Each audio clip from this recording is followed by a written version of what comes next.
ఆ, నమస్కారం. 2025లో ఇండియాలో కొత్త గేమింగ్ ల్యాప్టాప్ కొనాలంటే ఆ, పరిస్థితి కొంచెం కన్ఫ్యూజింగ్గా ఉంది కదండి. అవును, నిజమే. ఒకవైపు ఏమో మంచి ధరలో ఎన్విడియా RTX 40 సిరీస్ దొరుకుతున్నాయి. మరోవైపు కొత్త AI ఇంజిన్లతో ప్రాసెసర్లు, ఇంకా శక్తివంతమైన RTX 50 సిరీస్ GPUs వస్తున్నాయి అంటున్నారు. కరెక్ట్.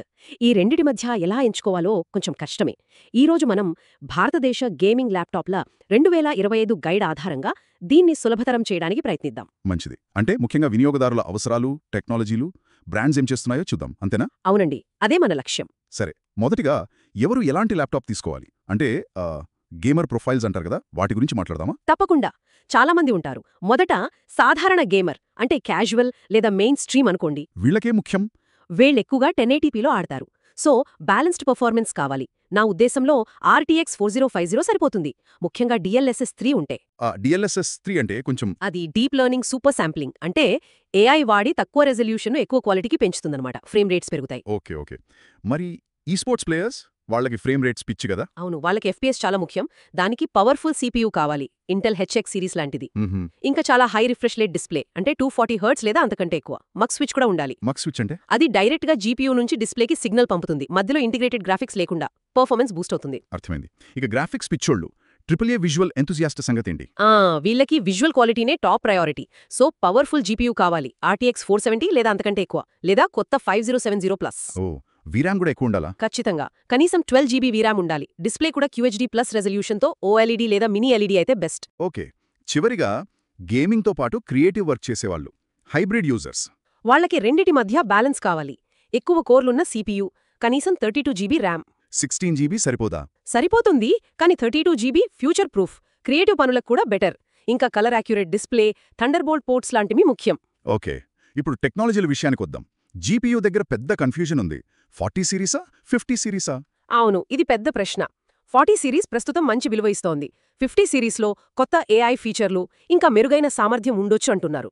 మరి ఈ DLSS 4 మల్టీఫ్రేమ్ జనరేషన్ MFG అంటున్నారు, అది ఎలా పనిచేస్తుంది?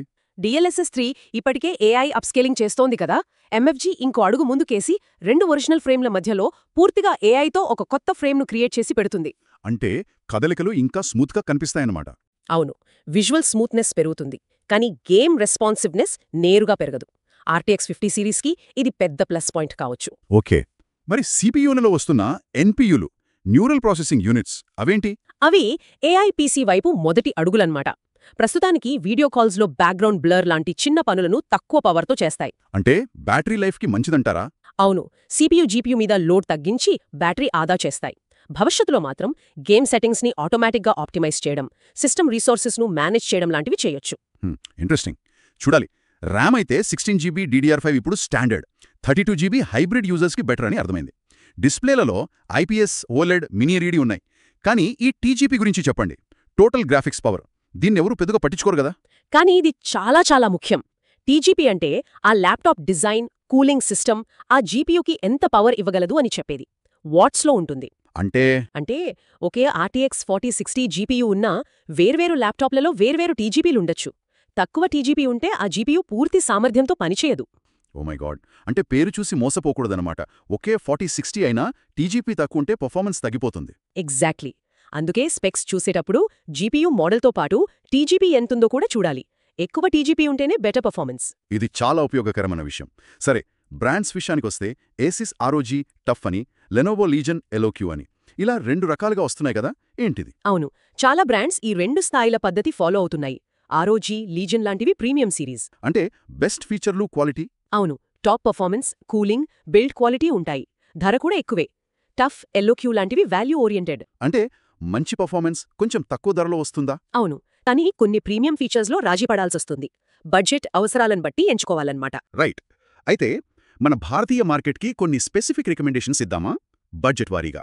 తప్పకుండా. ఎంట్రీ లెవెల్ అంటే ఓ 80,000 లోపు అనుకోండి, గిగాబైట్ G6X చూడొచ్చు. దీని RTX 4050కి TGP బాగుంది. ఓకే. మిడ్ రేంజ్లో అంటే 80,000 నుంచి 1,50,000 మధ్య? అక్కడ లెనోవో లీజన్ 5i చాలా పాపులర్, మంచి కూలింగ్, బిల్డ్ క్వాలిటీ. లేదంటే ఏసస్ టఫ్ A15 లేదా F15 కూడా మంచి ఆప్షన్స్. RTX 4060 లేదా 4070తో మంచి విలువనిస్తాయి. సూపర్. ఇక హై ఎండ్ 1,50,000 పైగా పెట్టగలిగితే అక్కడ బోలెడ్ options ASUS ROG Strix Scar 16 లేదా 18 ఉన్నాయి మాక్సిమం పవర్ మినీ ఎల్ఈడీ డిస్ప్లేతో. లెనోవో లీజన్ ప్రో 7i కూడా ఉంది. కొత్త 50 సిరీస్ ఆప్షన్స్ ఓలెడ్తో వస్తుంది. పోర్టబుల్గా కావాలంటే అప్పుడు ఏసెస్ రాగ్ జెఫైరస్ G14 బెస్ట్. చిన్నగా ఉంటుంది కానీ పవర్ఫుల్. ఓలెడ్ డిస్ప్లేతో వస్తుంది. చాలా బాగుంది. సో మొత్తానికి 2025లో ల్యాప్టాప్ కొనాలంటే మన అవసరాలేంటి, బడ్జెట్ ఎంత, ఏ టెక్నాలజీలు మనకు ముఖ్యమనేది చూసుకోవాలి. అవును. మీ యూజర్ ప్రొఫైల్ ఏంటి, డిఎల్ఎస్ఎస్ లాంటి ఫీచర్లు అవసరమా, ఎన్పీయూలు ఎంత ముఖ్యం, ముఖ్యంగా టీజీపీ ఎంత ఉంది అనేది చెక్ చేసుకోవటం చాలా కీలకం. కరెక్ట్. ఇక్కడ ఒక ఆలోచనతో ముగిద్దాం. ప్రస్తుతం ఎన్పీయూలు బ్యాక్గ్రౌండ్లో చిన్న పనులు చేస్తున్నాయి కదా. అవును. భవిష్యత్తులో ఏఐ నేరుగా గేమ్ ఇంజిన్తో మాట్లాడి మన హార్డ్వేర్కి తగ్గట్టు రియల్ టైంలో గేమ్ సెట్టింగ్స్ని అదే ఆప్టిమైజ్ చేస్తే ఎలా ఉంటుంది? వావ్, అది జరిగితే అద్భుతమే కదా. ఇది గేమింగ్ను పూర్తిగా మార్చేయగలదు. రాబోయే ఏళ్లలో ఇది ఎలా అభివృద్ధి చెందుతుందో చూడాలి. గమనిస్తూ ఉందాం.